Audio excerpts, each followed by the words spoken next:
going, everyone? Once again, this is the Hear Me Out Sports Podcast.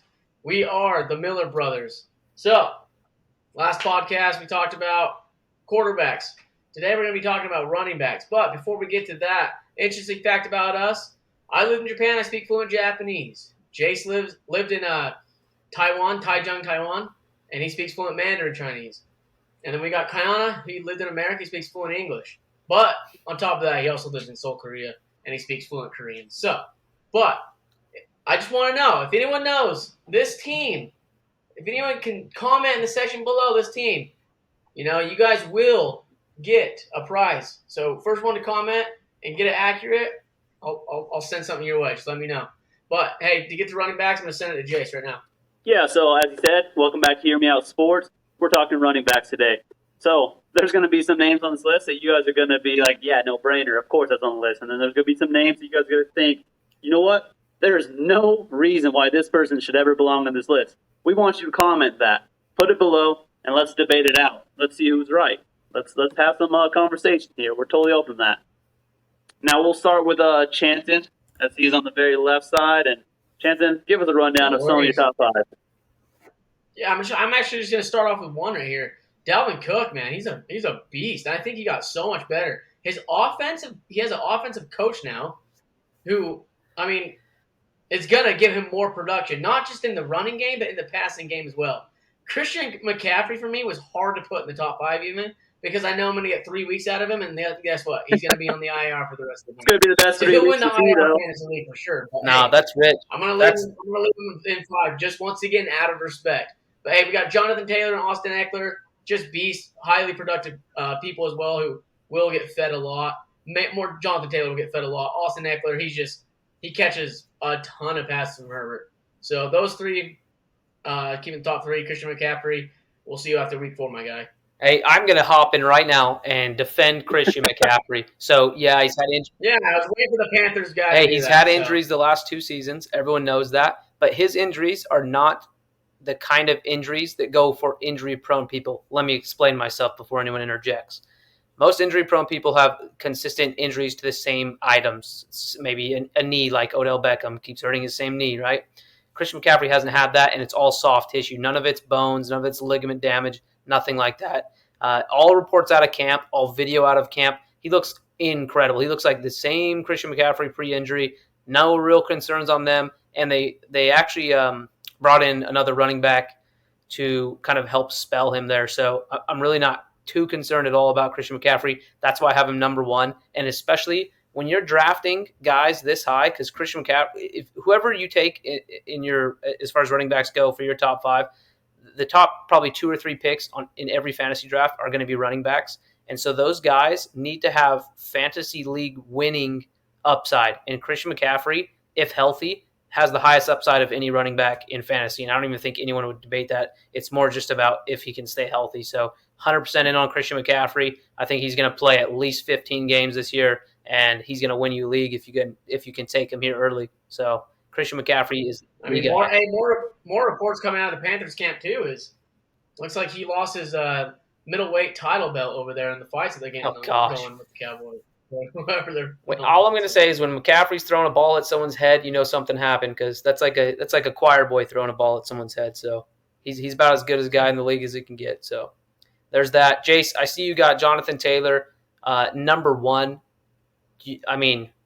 I don't think Jonathan Taylor's bad, not by any means, but we haven't had a repeat as the number 1 running back in fantasy football in a decade plus. So what's your thinking on Jonathan Taylor going to be able to repeat as the number 1 running back? Yeah, I just think he's sturdy. I think he can get you the yards. I think he's consistent. I think he has an unbelievably high ceiling and a high floor, which is what you're looking for in fantasy. I've seen way too many people, as I've gone through my years of fantasy football, win by Christian McCaffrey, but also lose by Christian McCaffrey. As soon as he's hurt, they're back pretty much playing a third-string running back as far as fantasy is concerned. So I guess I was playing more the safe route, and that's why I have 2 just absolute monsters as my number 1 and 2 between Jonathan Taylor and Derrick Henry.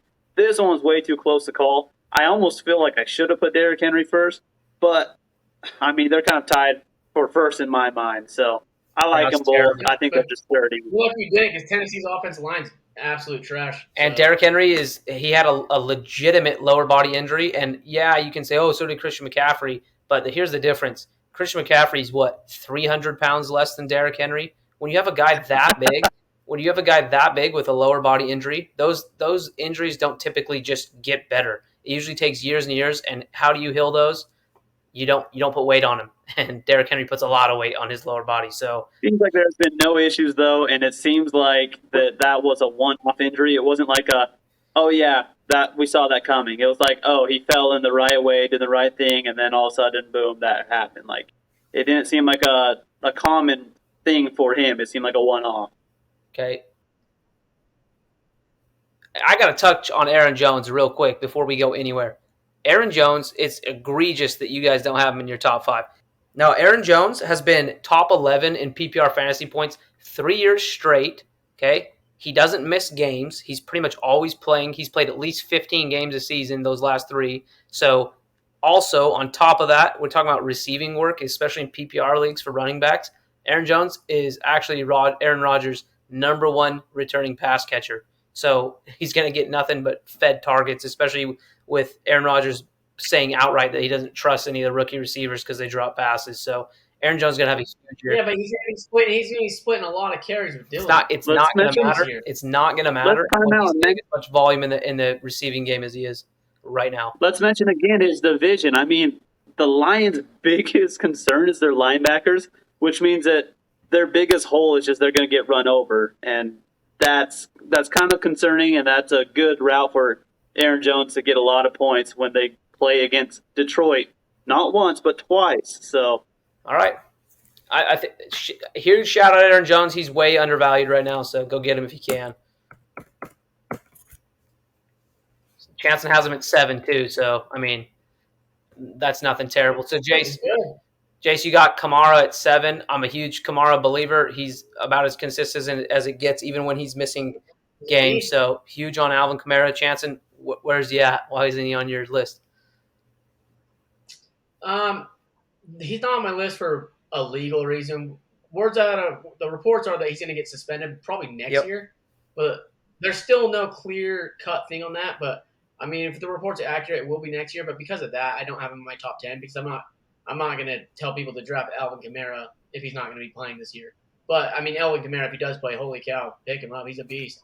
Receiving back, he can do it all. He can run.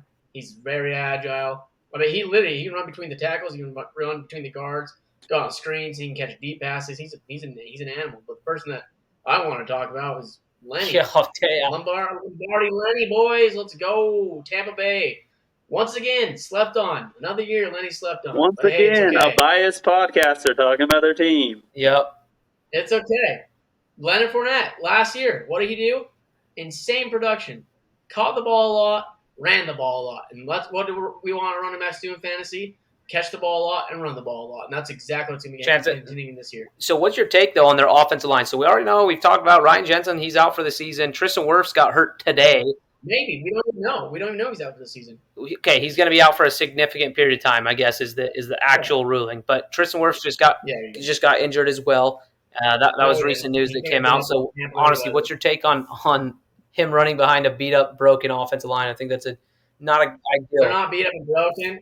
Cramps happen in the South in this time of year. Tristan Wirfs had a cramp. Nothing to be concerned about.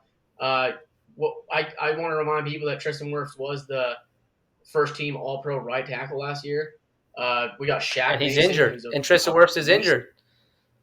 He's not injured. Just that. He's not. He cramped up. That's not okay, we'll see. We'll see. So their offensive line's fine. No concerns there. 0. Jace, you got Joe Mixon pretty high.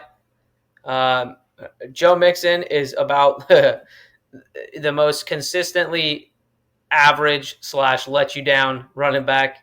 I've heard him hyped up 3 years straight now. Oh, he's on a bad team. He's going to get a lot of carries. Oh, he's on a good team. He's going to get a lot of carries. And he never really pans out on the top end. He's more just like, yeah, he's good, consistent production in the 9-10 spot. But you have him at 6. What you're thinking? Yeah, so, I mean, I guess as I'm looking at my top 10, I think I'm just going with safety first as far as that's why I have Christian McCaffrey low on my list. With how much change has gone on with the Green Bay, I'm afraid that they won't be as dominant as they were in the past, so they're not just going to be killing the clock with runs. They're going to, I don't know, need to mix it up a little bit more. So I guess that's why I put Joe Mixon up so high, is I'm hoping that, as they kind of settle down behind a good O-line, that he'll be able to, I guess, get the reps and I don't know, I think he's good out of the backfield, both for catching and for running. I think he's going to be able to have another consistent year. I don't think it's going to be much better than last year, but I think he did well last year, and I wouldn't be mad picking him up. That's fine. I want to touch on Najee Harris. So I have him at 10. I know a lot of people have him in their top 5. Najee Harris, concern for me. He's a skilled guy, but he's last year at least was absolutely volume based. He was the running back with the most carries in the NFL by quite a wide margin, and he didn't do much with those. I mean, he was only scoring like 0.82 points per carry, which was good for about 34th in the league last year. So he wasn't really efficient at all. It's just they kept feeding him the ball, and with you can debate if you want Kenny Pickett or if you want Mitch Trubisky to start for the Steelers. Either way, they're going to be more mobile than Ben Roethlisberger was last year. So especially if Mitch Trubisky starts, he's going to take carries away from Najee Harris, and he might take touchdowns away from Najee Harris too because he's going to be a running threat there in the red zone. So I have concerns on that end from Najee. I don't think he's a bad player. I just think he's super volume-based, and I don't think he's going to get the same volume that he got last year. So I have him just barely getting inside the top 10 there. Chanson, I like Travis Etienne a lot. You have him ranked 10th. I guess my only concern with Travis Etienne, which I dropped him in my ranks a little bit, is the presence of James Robinson. I know that the Jaguars like both of those guys, and they're planning on having them both on the field quite a bit this season. So what's your thinking? Do you think Travis Etienne can actually crack top 10 in fantasy? I think he can. I think once he gets that production in the first 2-3 games, then they're going to realize, like, this is our guy right here. It's also Trevor Lawrence's guy. So he's been in college with him. He knows how he works. He knows how he operates. I was taking a huge swing with here by putting him in the top 10, but what we saw out of college, I know that doesn't always translate to the NFL, but, I mean, Travis Etienne, man, he's got the production to get you fantasy points because, once again, the boy can catch and run. And not can he just, like, run and, like, juke people, man. He can run people over as well. So, Travis Etienne, man, out of respect, put him there. All right. Jace, me and you, both pretty high on DeAndre Swift. I mean, relatively high. I got him top 12. You got him top 11. You like DeAndre, and, I mean, he's playing for the Lions, much improved. A lot of talk about how he loves his running back coach out there and that things have been really working for him. So what's your thinking on DeAndre Swift?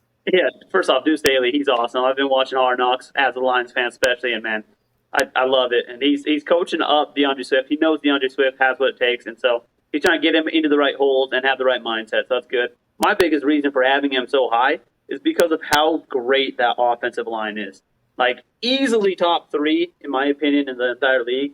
Oh my gosh. I'd put him close. Like, I don't know. They're up there. Definitely in the top 3. The Lions aren't top 3 in anything, dude. Except for offensive line. I mean, look at them in their preseason game. I know it's not saying much because it's preseason, but they're going to – if you don't think they're top 3, then you're wrong. That's as simple as it is. My only concern is that Jamal Williams is sharing the backfield with him. He's not a true backup. He is genuinely sharing the backfield with him, and he's a ground and pound, let me drive it down your throat type of guy. So, when it's a goal line press, it might be Jamal Williams coming away with the touchdown because he's the one who you hand the ball to, who drops his head down and gets that 1 or 2 yards you need. Okay, Jace, and then I got to ask, man. So you got Cam Akers on this top 15 list. You don't have Zeke. Chance and I both do have Zeke.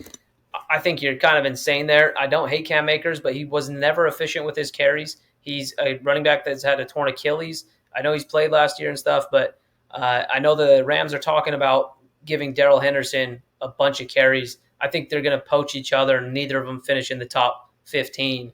I think you're kind of nuts there, and I really think people are sleeping on Ezekiel Elliott because he's had a couple down years. But guess what? He's still finishing in the top 15 overall running backs in fantasy. So even though he hasn't been as efficient, hasn't been his old self, he's still scoring points. I think people are too low. I still have any faith in him. I just think as well, I think Ezekiel Elliott's going to get more production this year. Last year didn't get a lot of production. Their receiver core was a lot better last year as well, and their offensive line. But I think this year a lot of people wanted the Cowboys to run the ball more. I mean, and Jerry Jones, I mean, my gosh, when you're spending that much money on him, you better use him. And I think they are going to use him a lot more this year than they did last year. But hey, Yeah, his backup could start on 10 teams right now as well. Tony Pollard's a beast. But, I think Tony Pollard's yeah. good, but I think that people are a little bit too worried, putting too much stock in Tony Pollard eating Ezekiel's specifically receptions. I mean, Zeke was in for more than double the amount of passing plays that Tony Pollard was in for last year. So I think Zeke's going to be just fine. I got him going 13 this year, so no real concerns there. Also, Antonio Gibson, I had 15, but people are starting to sell him, and I think you guys can buy him at a steal right now, late in drafts. So look for Gibson to still produce. Jansen, you got Chase Edmonds out of Miami. I do too. I think that's a fine choice. Brees Hall, all three of us have him. Probably the best rookie running back as far as ability goes. It's just if the Jets can put anything together, which we might be putting too much faith there.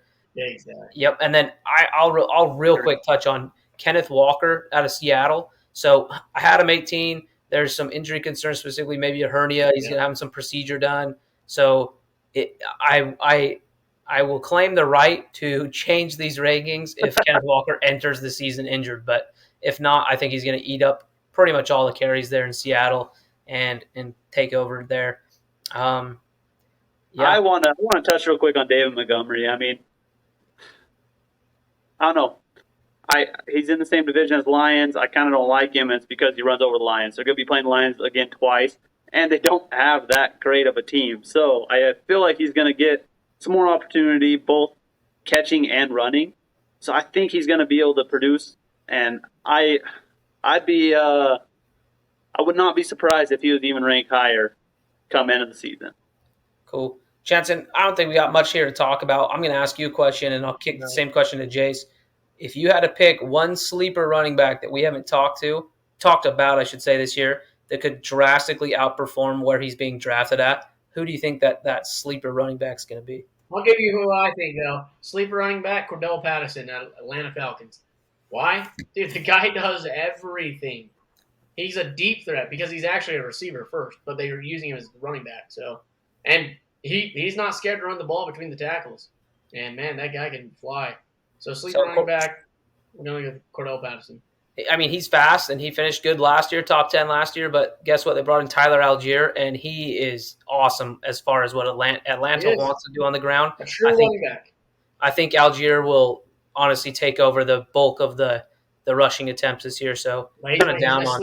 It's funny because I was actually about to say Algier as a sleeper. I mean, I've been doing some mock drafts, getting ready for it all, and he keeps going every single time. So I was actually going to say him, and I don't know. I mean, another one I'd throw up there is Josh Jacobs. I mean, there's other targets in Vegas, and I think that he's not going to have a big focus on him, especially with some bigger people like Darren Waller and stuff down there. It's like I think that he's going to be able to produce where he's landed.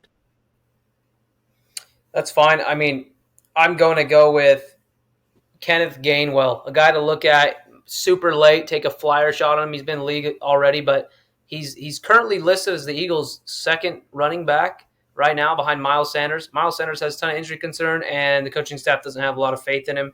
And guess what? Kenneth Gainwell was one of only 7 running backs last year who averaged more than 0.8 points per rush in PPR leagues. So kid's for real. He can catch the ball. He's fast. He just needs an opportunity. He had 100 carries last year, but if they can give him more, he produces. So he's having really efficient production on a lower amount of carries. He just needs the opportunity. So look for Kenneth Gainwell as a guy who could pop late.